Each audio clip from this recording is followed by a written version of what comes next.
no matter how difficult they are. And we can if we're scared to share and voice our opinions, man. People are so afraid to talk about what they believe and how they believe. I believe in Jesus Christ, and I don't care who don't like it. How about that? Yeah, that's exactly right. I mean, that's the sad part about it. Well, shout out to you, brother. I'm going to get some more calls on here. Shout out to Charlotte. I definitely appreciate what you guys do in tandem, and blessings to you and your family. But before you go, you got to give a shout-out because, we give shout-outs over here. Well, I guess I definitely have to give a shout-out to my wife. She definitely does. She pulls more weight around here than I could ever think about doing, especially with, the whole couponing and saving us money, because I know I work for myself. And yes, sir. Putting food on the table, sometimes I stress about it and I worry, and I sit in there late at night and I figure out, what I've got to get done the next week. No doubt. Me and the guys that work for me, and she definitely comes in a pinch and she says, don't worry, we're going to make it. And wow. I definitely got to give her a shout out for that. Shout out to Charlotte, B.I.G. in my book, folks. Ben, thanks for calling. And for you folks who don't know, Charlotte Holder, stretchingyourbudget.com. Check her out, man. Make sure you guys log on to the website. It's stretchingyourbudget.com. Definitely a B.I.G. shout out to Charlotte, and we definitely appreciate the things that she's done to contribute to this show. Going to take another caller out of the 252, baby. Last three digits, 150, and we are not screening calls tonight. You are on the air with Pudgy. Hello. Hey. Hey. Hey, it's John Nix. How you doing? Hey, John, how are you, my brother? Good, man. I didn't know if I was getting the pipeline or not. No, man, you are in the house with me, my brother, and I appreciate it. John, for you guys who don't know, John is the writer of the year in my book. Right now, so far, 2013, man, I can't even talk right now. 2013, this man has it on lock. So far, his articles have been amazing. I'm glad you called, man. What do you think about what we're talking about, man? We're talking about gun violence and the Second Amendment and other things. Well, I'm listening, and you know my opinion, Pudgy. I'm pretty far to the right, and when it comes to guns. But I mean, I wrote a column pretty much for this show called "An Innate Right," and I guess before we're through talking, I'm going to read it for the audience. But I just feel like this is one of those rights. It's the Second Amendment we're talking about. It's a right that can't be taken away from us without, of course, an act of Congress, because that's how it was enacted. Sure. So we don't want that to happen because there's been a lot of other countries, and that's part of what I wrote, that have experienced genocide and have experienced multiple deaths because their rights were taken away, their gun rights were taken away, their right to protect themselves, their God-given right to protect themselves. Well, right? John, that's a question that I have, right? I mean, since you brought that up, what makes our establishment think that taking guns away will be the solution? Like, for the life of me, I don't understand why they always think that taking something away from the people who vote on these things, from the Republic, taking guns away is not going to be the solution to these things, or is it, John? Well, I think that's a smokescreen. I think when I read this column in a few minutes, I think you'll see why I think that's a smokescreen. I think that it's all politically motivated. When someone's scared, it's hey, here's the answer. We're gonna take care of you. We're gonna ban guns. We're gonna ban high capacity magazines. We're gonna ban a certain type of weapon. And they call them assault rifles, and it's not really an assault rifle. They put labels on things, and they scare people because people that, I guess a pretty small population of the public actually handles weapons, so they just, what they see on television, they see Rambo shooting them up, and they see, the Dirty Harry movies, and they see all these cop and robber shows, and they just think that's the way it is. That's not the way it is. And I grew up hunting, and Pudgy, when I was a kid, I was, as soon as I could get on a bike and tote a shotgun, I was going bird hunting after school. Mm-hmm. You know, I'd get on my bicycle and throw a shotgun over my shoulder, and I'd ride about 1.5 miles around the corner till I was in the county, and I'd dove hunt. I'd go fishing. You know, I mean, this is the kind of America I grew up in. Nobody called 911 when they saw John Nix riding down the road on a 10-speed with a shotgun over his shoulder. They knew John, I was going. Yeah. Today I'm gonna call the police on your ass, though, John. Pardon my language. I'm gonna call the police on you if I see a man riding down the street on a 10-speed with a gun, probably. Now you would. Now you would, of course. You know, because there's been so much hype on it, so much negativity. Right. And you know, we got a lot of these copycat things taking place. You know, we've got the we've got the Sandy Hook thing. You know, wow. Sandy Hook Elementary School. You've got a lot of things that are going on, and you know, there's been a lot of conspiracy theories out there that all that was set up, and you know, I don't know if it was or not, and I'm not gonna get into all that stuff. Mm-hmm. I mean, I just know that people are grasping for something, and these politicians will butter them up and promise them this and promise them that, and it's not going to do anything. It's just going to make it worse. The more they promise, the worse it's going to get. And that's just my theory. Well, I happen to agree with you, man. I really didn't grow up where I could ride down the street with a shotgun because I wasn't exposed to that. But you know what? I think every kid in the neighborhood had BB guns, and we were all out in the yard, and we shot them, and we shot birds. And, I mean, we did our thing, John, and it wasn't, you know, all of the adults had guns. My grandfather had guns in the house. Reverend Miller had guns in the house, and it was no problem. We didn't play with his guns. We knew not to touch them, and they weren't in the gun case or anything. Now, I'm not saying that that's responsible today, but I'm just saying in that era, you know, kids knew their place, and we knew what to do, and that was based on how we were raised, John. But I understand a large part of society now, you know, there's a lot of television that goes on, there's a lot of songs and the music, and, you know, people they use these guns and these movies to perpetuate a certain type of view, or like you said, to make people scared. And I understand that clearly, but my whole problem with everything is that, you know, like I said before, the only thing we can get out of the establishment is that, you know, ban guns or ban this or ban that. And my problem with it is that legal abiding citizens will be the only people that will abide by these laws. Will be the only people that will abide by the mandates or whatever they are. You know, it's only going to be legal gun law abiding citizens, and the criminals are going to keep theirs. The criminals are going to try to attribute more. The criminals are going to press forward. They're going to go a little bit harder because they're going to know that most of us don't have a way of protecting ourselves. And not only that, you know, they're not. A lot of us aren't going to just give up our guns because all of a sudden there's a law that says we can't have them. So, you know, there's another part of the legal process that we're going to have to endure. You're going to have a lot of people going to jail and painted a certain way, and you know, it's going to be perpetuated that we're a certain type of person.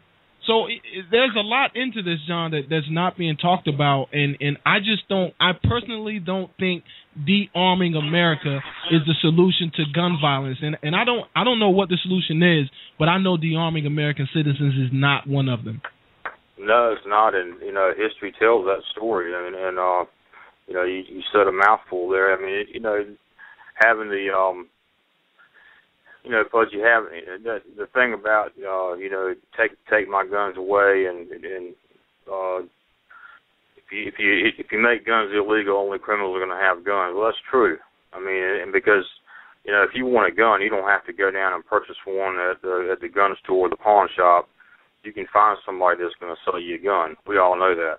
That's right. And so you know, the legal gun owners, we're doing it for two things: sport and personal protection, okay? And that's what they're there for. They're not to go out and rob a bank or kill somebody unless that person is going to kill you, okay? Sure. And that's what, unfortunately, we live in a world that's necessary at the moment. You know, we live in a world where, you know, it's not all rainbows and sunshine and butterflies. I mean, there's a lot of things going on that we can't control. And, you know, I'm going to protect my home and my family. That's just the bottom line. That's right. Yeah. And I have no problem with that, people who are willing to go through the process. And, you know, that's basically what you're saying. You know, we're willing to go through the process. We have been through the process. We're abiding by the laws. And you know what? The Constitution states that we have the right to do that. And you know what? There's nothing wrong with that. So, hey, John, let me ask you, you said you wrote a column. And, you know, man, I'm real fond of your writing, man. If you, you know, if you don't mind and if you have the time, I definitely got the time here. But if you have the time, do you mind reading your column to my listeners? Because I have a lot of people out there who are always reading blogs and looking for things, you know, of substance to read. Like I do, you'll know that there's not a lot of substance out there to read. You want me to do it now, or you want to wait, or what? Hey, no, go for it, man. I'd love for you to read it now if you don't mind. Oh, let's do it. Okay. Well, this is called an innate right, and I actually wrote it today. And it goes like this: no one can deny that to protect oneself is an innate God-given right. It is primal, and it's also an American right given by our forefathers in the Second Amendment of the U.S. Constitution.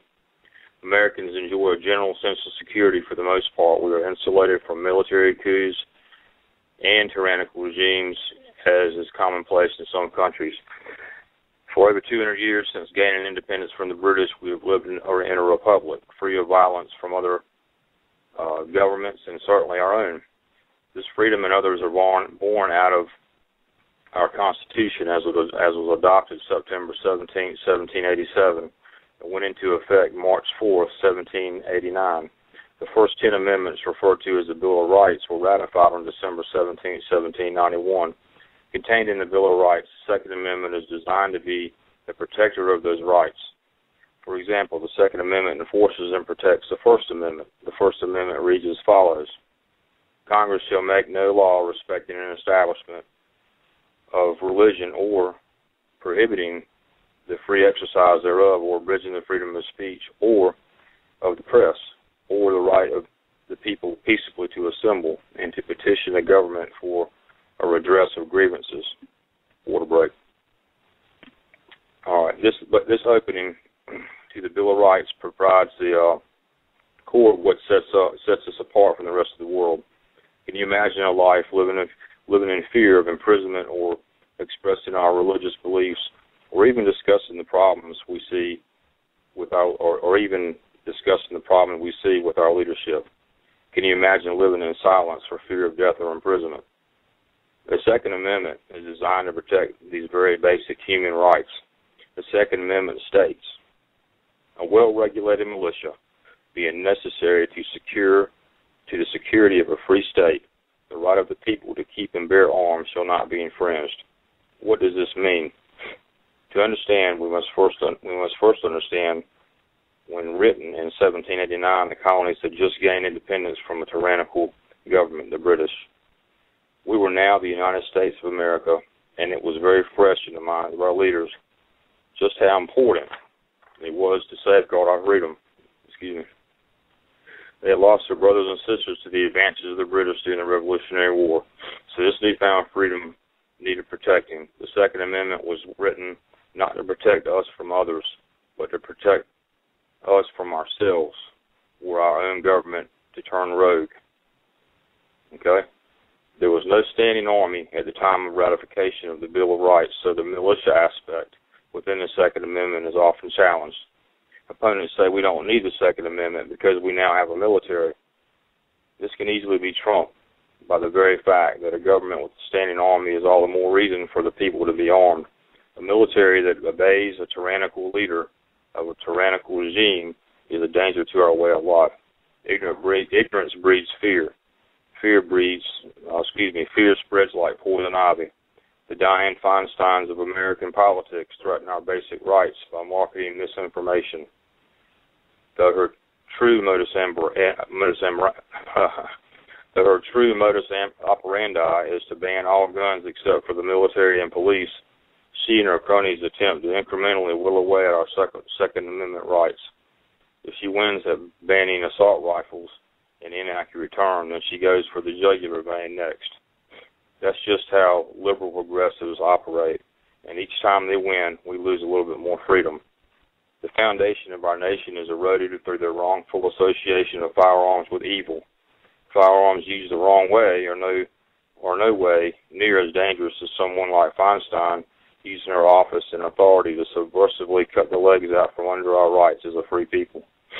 Without guns or weapons to protect ourselves from aggressors, we're completely vulnerable to outside attacks and imprisonment. Recent history proves that deception of the people can lead to genocide. Adolf Hitler was quoted as saying, "The most foolish mistake we could possibly make would be to allow the subject races to possess arms. History shows that all conquerors who have allowed their subject races to carry arms have prepared their own downfall by doing so. Indeed, I would go so far as to say that the supply of arms to it's happening underdogs now. People are switching to finish. The overthrow of any sovereignty. Hitler enacted a number of gun control laws that affected all citizens, with the exception of the military, but ultimately took all gun rights from Jews. In November 1938, Jews were ordered by decree to turn over all weapons, including knives, with the penalty of noncompliance being imprisonment of up to 5 years. So this was a precursor to their internment in prison camps, and the Holocaust resulted in the extermination of over 5.9 million Jews before Hitler could be ousted. Unbelievably, some people still refuse to believe that the Holocaust ever happened, that the death camps were non-existent, and the intended genocide of Jewish people was just concocted. Hitler was the personification of pure evil. The Nazis were only one regime in history that used gun control to disable the public and further gain power and control. In 1929, the Soviet Union established gun control, with over 20 million dissidents being rounded up and exterminated. China established gun control in 1935, and by 1952, over 20 million were rounded up and exterminated. Uganda established gun control in 1970, and by 1979, over 300,000 Christians were rounded up and exterminated. These are just a few results, but at a minimum, over 56 million were executed as a result of gun control in the 20th century alone.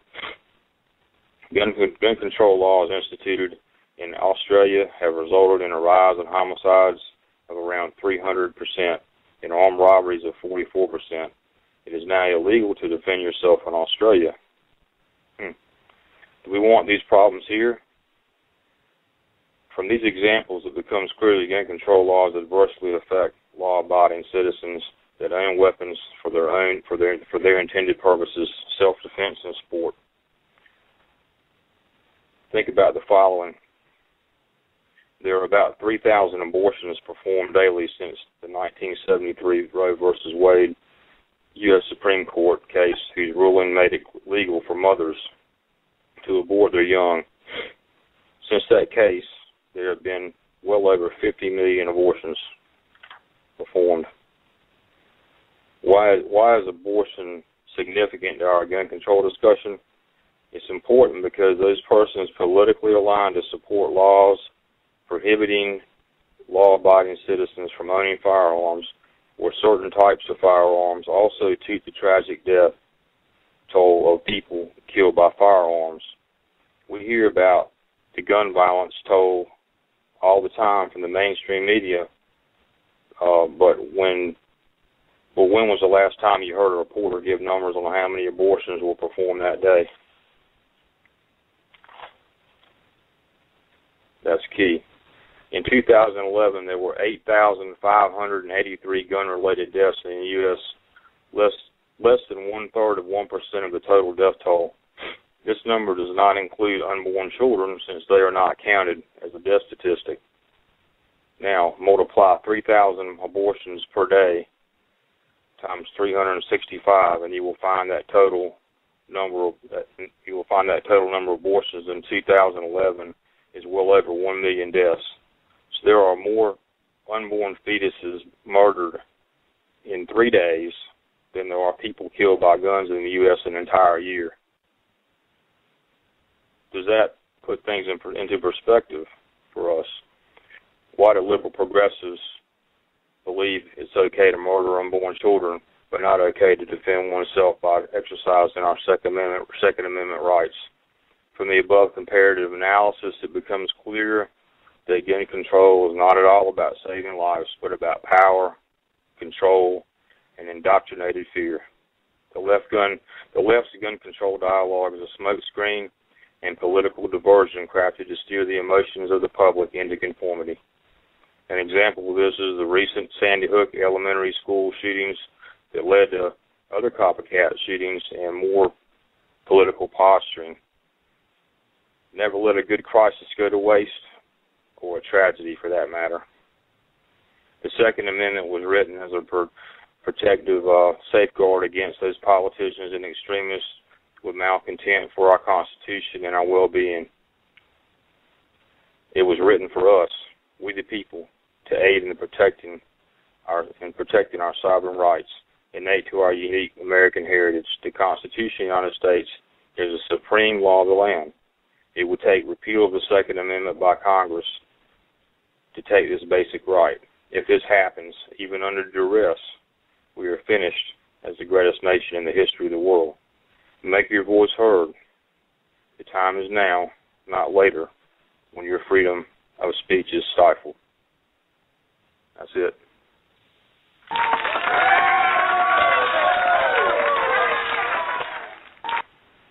That's a heck of a piece, brother. I was sitting here mesmerized by some of the facts, man, and sitting here writing some of them down, and it's definitely some information that I can research more upon, and I'll be able to speak more precisely about it. So I definitely appreciate that piece. That was, man, a lot of research went into that, John. I can tell.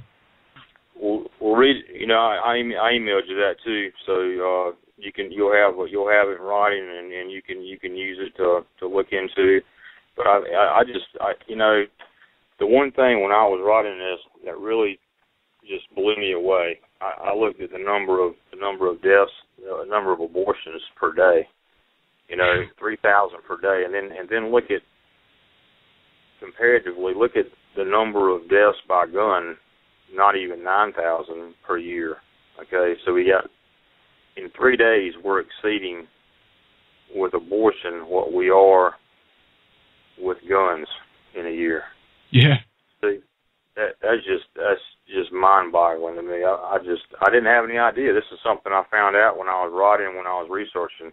It is mind-boggling, man. It's something that I've been fighting for a very long time. I actually, you know, doing pro-life work, man, I actually, and I know it sounds crazy, some people probably criticize, but I actually had to take a break from doing pro-life work right about the time when I started, and I know this is not a pro-life show, but this is who I am, folks, but when I actually saw the videos of and had to research the procedures themselves, and I was actually exposed to some of those things and actually saw them happen, and you know, before and the outcome of it, I had to take a break from it. It was too much to embrace, brother. It was too much to conjure. I just couldn't get it. It's a lot, man. It's a lot going on out here, and it's amazing that, you know, you put those stats on Front Street for a lot of people to hear, because the truth of the matter is they will quickly ban guns but won't quickly ban abortions. And you know, I know there's a lot of different rhetoric and a lot of different conversations that need to be had, you know, before we can go on comparing the two, because, you know, the two are not the same. However, you know, when you talk about banning things and rights, and, you know, we can definitely appreciate the conversation. So shout out to you for bringing that in your article, man. And I think that was great. I really do. I mean, it just kind of puts the whole thing in perspective for me, and it makes me see that the politicians that we're dealing with are not looking at this thing with real eyes. You know, they're not. You know, they really aren't. And if they knew, I don't know if they knew those facts that I just talked about, I don't know that it would make any difference. But they're privileged to them. They're privileged to them, John. They don't care. They just, you know, call it what it is. They don't care. These folks half of them are in it for a check. Half of them are in it for a stock option. The other half are in it just to be in it. And, you know, some people like to be praised. And, you know, I'll never understand why we're not praising our soldiers and we're praising politicians. I think we got it backwards. Amen. And you know, they're in it for that lifetime pay, you know. Where do the U.S. congressmen get something around $180,000 per year for life? I mean, once they're retired, once they take a break, if they lose, I mean, they still serve for a couple terms, they get out, they still got that check coming. Yeah, man, that's what it is, and that's how it goes. And until we change it, you know, we got to keep speaking out, and maybe we can change some of those things. I don't know. We'll definitely give it a shot. We definitely need term limits. That's just one thing we can do. We need term limits for some of these congressmen, and for all the Congress. They don't need to stay in more than a couple terms. You know, change them out. That's the way we need to do it. We don't need the same ones staying in there and creating this mess. Yes, this network. This network we can't get control over. Yeah, man. Unbelievable. So listen, I'm going to grab another call. Shout out to you, John. It's John Nix, folks. We'll look for his article. We'll try to get it posted on the Facebook page. John, more power to you, man. Shout out to your wife. Shout out to both you guys. And happy anniversary! Thank you, brother. All right, thank you, Budgie. No doubt, my brother. Be safe. Be blessed. Good night. God bless you. All right, so that's John Nix, folks. 619-638-8559 is the number. We're going to a call out of the 843 here in just 1 second. Shout out to everybody out there who's listening to the #1 Black conservative radio show, talk radio show online, Southeastern United States, the KIRP Radio Show. If you guys are on Twitter, make sure you check us out on Twitter.